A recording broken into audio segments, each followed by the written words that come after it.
2014 में खुद उमर साहब अमित शाह जी से मिलने गए कि हम बिला शर्त और शुरूत आपके साथ सरकार बनाना चाहते हैं।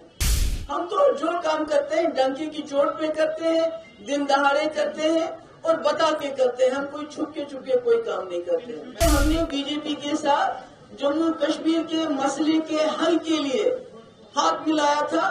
जो हमें ये ख्याल था कि वाजपेयी जी की बात को आगे चलाएंगे, आज तो उन्हें सारा तितर कर दिया बीजेपी ने। देखिए, सबसे पहली बात ये है कि जब राम माधव और हमारी बातचीत चल रही थी मरकजी सरकार के साथ, बीजेपी के साथ नहीं, तो वो सब जानते थे, खुल के किया हमने, और हमने अपना एक एजेंडा लाया और उस एजेंडे को इम्प्लीमेंट किया। तो हम उमर साहब की तरह चुपके ये तो देवेंद्र रैना जी तो आप कह रहे हैं, मगर आजाद साहब ने तो कहा ये रात को जाके मिलके आते हैं उनसे। हम कोई चीज चुपके नहीं करते हैं। राम माधव आए होंगे, हमारा उनके साथ कोई कांटेक्ट नहीं है और न शायद कांटेक्ट होगा, क्योंकि हमने उस वक्त मोदी जी के साथ ये सोच के हाथ मिलाया था कि ये एक बड़ी ताकत के साथ आगे हैं, ये वाजपेयी जी का एजेंडा आगे चलाएंगे। और यही वजह है कि बहसत वजीर आला, पहली वजीर आला जम्मू कश्मीर की, जिन्होंने सेपरेटिस्ट को खत लिखा कि आप बातचीत की दावत दी, मैंने उनको, मुझे बताइए कौन वजीर आला कर सकता है। बाकी देवेंद्र रैना इनके दोस्त हैं, वाकिफ हैं इनके। जब वो कहते हैं कि 2014 में खुद उमर साहब अमित शाह जी से मिलने गए कि हम बिला शर्त और शुरूत आपके साथ सरकार बनाना चाहते हैं।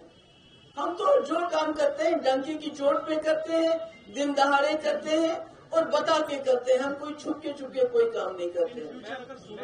बीजेपी के साथ आपकी अलायंस कतई नहीं। मैंने कहा कि हमने बीजेपी के साथ जम्मू कश्मीर के मसले के हल के लिए हाथ मिलाया था कि अगर मुफ्ती साहब को वजीर आला बनना होता तो वो कांग्रेस के साथ मिलकर भी बन सकते थे।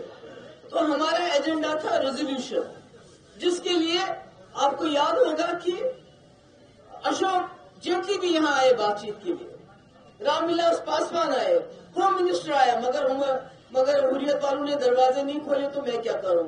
तो आज तो कोई गुंजाइश ही नहीं लग रही है कि खुदा ना खास्ता जो हमें ये ख्याल था कि वाजपेयी जी की बात को आगे चलाएंगे, आज तो उन्हें सारा तितर कर दिया बीजेपी ने।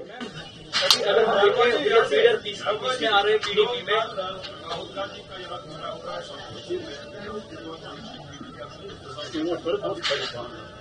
बीजेपी ने कहा है कंपल्शन नॉट चॉइस, ये अलायंस हुआ है, उसका जो रीजन है आपको। अरे देखिए, ये तो मुझे नहीं मालूम कंपल्शन है ये क्या है, पर जहां भी एनसी और कांग्रेस का अलायंस हुआ है वहां पर, खासकर जैसे आपको लद्दाख में अलायंस हुआ था तो एनसी ने इंडिपेंडेंट कैंडिडेट खड़ा कर दिया, जो जीत के आ गया फिर वो एनसी में चला गया। तो हर जगह वही फ्रेंडली फाइट हो रहा है, तो अलायंस का तो। मगर दूसरी बात, जहां तक साउथ कश्मीर का सवाल है, साउथ कश्मीर में स्कूल अपग्रेडेशन से लेके, कॉलेजेस से लेके, यूनिवर्सिटी से लेके, एम्स से लेके, तहसीलों से लेके, डिस्ट्रिक्ट से लेके, अगर कुछ काम हुआ है वो मुफ्ती साहब के 3 सालों में हुआ है, नेशनल कॉन्फ्रेंस के 50 साल में नहीं हुआ है। Sorry, he is most welcome. Rahul Gandhi Kashmir आना चाहते हैं, अपनी पार्टी के लिए प्रचार करना चाहते हैं, उनको पूरा हक है, should do that. Madam, PDP में हुर्रियत नेता आ रहे हैं, क्या हम माने पीडीपी की विचारधारा अब असरअंदाज हो रही है हुर्रियत वालों से? देखिए, पीडीपी की विचारधारा किसी से अंदाज नहीं। हमने जब बीजेपी के साथ भी हाथ मिलाया तो हमारा अपना एजेंडा चला है, नहीं तो मैं 12,000 नौजवानों की एफआईआर वापस नहीं ले सकती थी अगर मैंने बीजेपी का एजेंडा चलाया होता। मैं चिट्ठी नहीं लिखती हुर्रियत वालों को, इसलिए पीडीपी को अपने एजेंडे पे भरोसा है और वो प्रैक्टिकल है, वो रियलिस्टिक है। वो बात हो सकती है, हम कहते हैं रास्ते खोलो, बीजेपी कहती है हम उस कश्मीर को वापस लाएंगे, हम कहते हैं पहले उस कश्मीर और इस कश्मीर के रिप्रेजेंटेटिव्स को एक ज्वाइंट काउंसिल में तब्दील करो।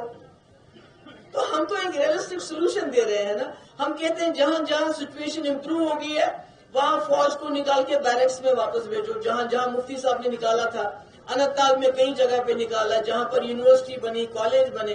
तो हमारा तो जो पीडीपी का जो सोल्यूशन